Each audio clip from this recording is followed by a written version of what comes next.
Ito po yung wire niya. May binili akong socket para sa ilaw.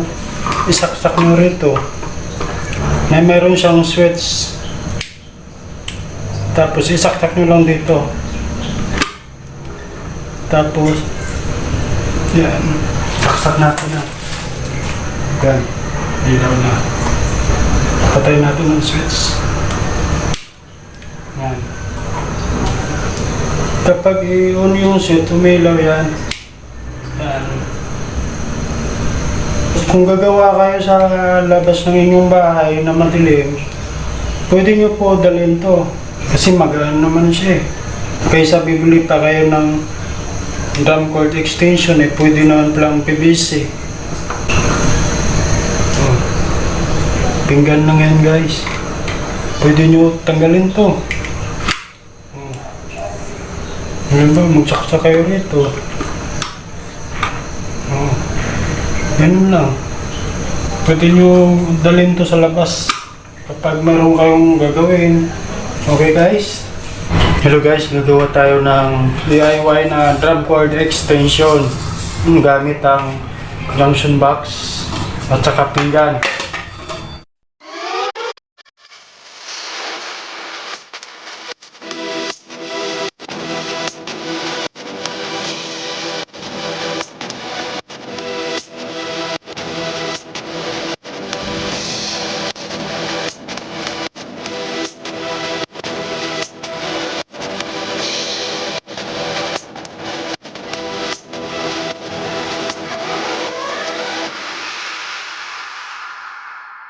Ito na butas na natin.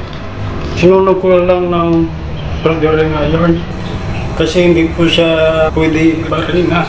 Mababasag kasi siya kapag pabarinaan. Lalambutin natin ang PVC. Baka mabasag kapag pinilit natin para magkasya sa butas.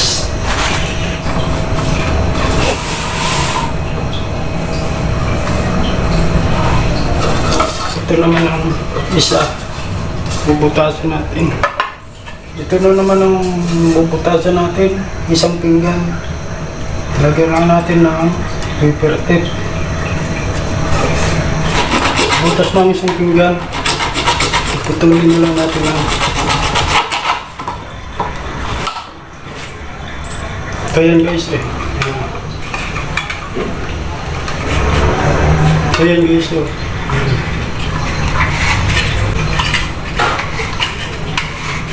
Ganyan yun guys. Ilagyan natin ng tornilyo. Yan. Ito yung ilalagay natin na tornilyo. Kung gusto nyo lagyan ng washer, pwede nyo po lagyan para mas maganda. Pero yung sa akin, hindi ko na nilagyan kasi wala akong washer dito na available eh. Ilalagyan natin ng tornilyo para tumibay-tibay siya. Ikutan nyo lang guys. Ikabit na natin ang isang tornilyo. Ito. Hindi ko alam kung anong size nito eh. Kayo nang bahala kung anong size na tornilyo gagamitin nyo. Importante, may ikon siya dito, may ilagay para humigpit siya lalo, tumibay.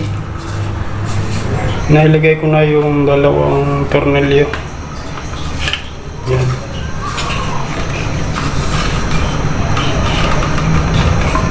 Maiksi lang na tornilyo ang gamitin nyo. Kasi kung masyadong mahaba, maglagay pa tayo ng outlet dito eh. Ilalagay pa yan natin dito sa loob. Ito yung extension na gagamitin natin. Maglalagay na po tayo ng wire. Tanggalin nyo lang yung takip. Ito. Yan. Kasi natatanggal naman to. Ito natin ipapalusot yung kuryente. Yan. Ito yung outlet. Puro plastic pa yan guys. Kasi kapag ganito, may tendency siya na masunog kasi may bakal po siya. Kung mayroong mga nabalatan na wire, hindi kagad siya masusunog. Kung wala kayong gamit, pambalat ng wire, pwede nyo gamitin yung lighter. Sindihan nyo lang, lumambot na yung balat niya. Hugutin nyo na. Yan. Ito na guys. Yan. Ganito ng itsura niya. Ipasok na natin dito. Gandaan mo lang guys. Pagpasok mo lang natin.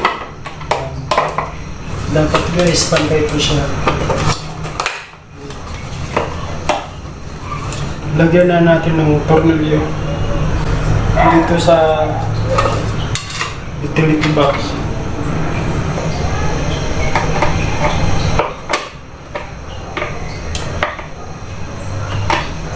Tapos sa kabila naman.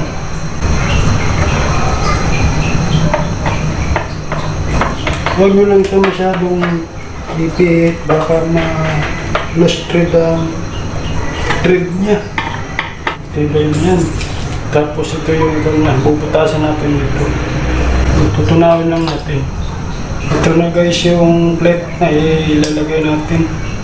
Tatanggalin natin to para hindi nakaarang sa PVC na ilalagay natin. Tapos ilalagay natin dito. Ganyan. Ilagay yung natin.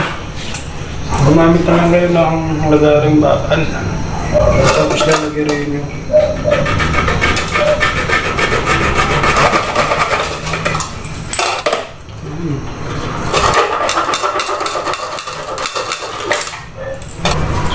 ilagay na natin ang takip.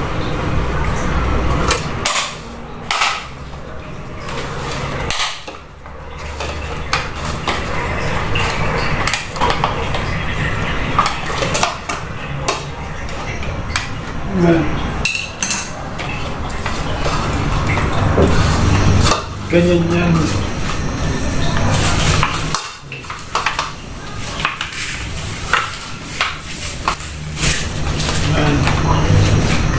Imidya po ito. Ito, 3/4. Mas malaki dito. Ito, mas maliit. Kaya madali siyang maipasok. Ayan. Ganun lang. Sausawan mo lang. Tumigas na. Yan guys.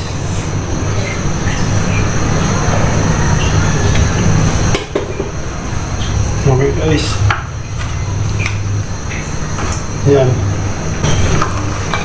Ito lang munang lagyan nyo ng text tapos isukat nyo rito. Kasi kung tumabingay siya, pwede nyo ikot-ikotin ito.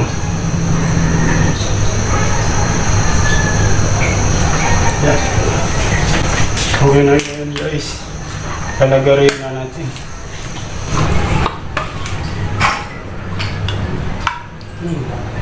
So, sa'yo lang. Lagay natin ito. Ano? Kita nyo? Ilagay lang natin. Tapos, ito na lang. Yan.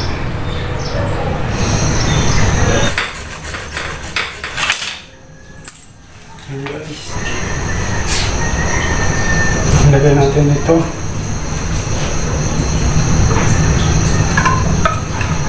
Yan. Pero madali naman yan. Damihan nyo na ng text.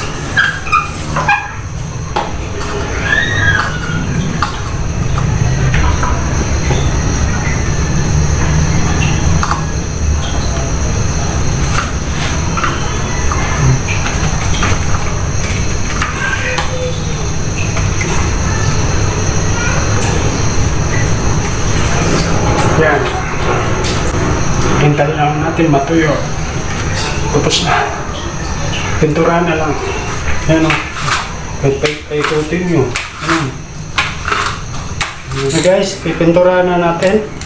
Pilot ang ginamit ko. Acrylic quick drying lacquer spray. Pilox ang tawag dito guys. Madali lang itong gamitin.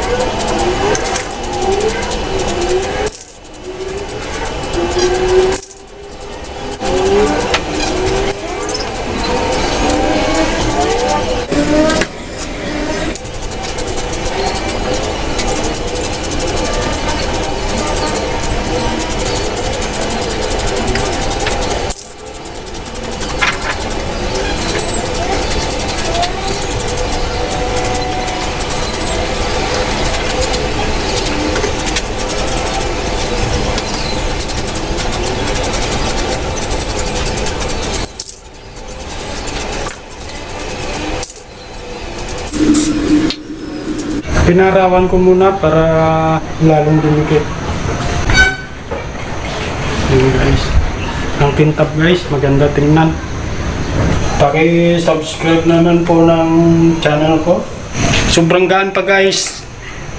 Inlilit yung daliri ng gagamitin ko.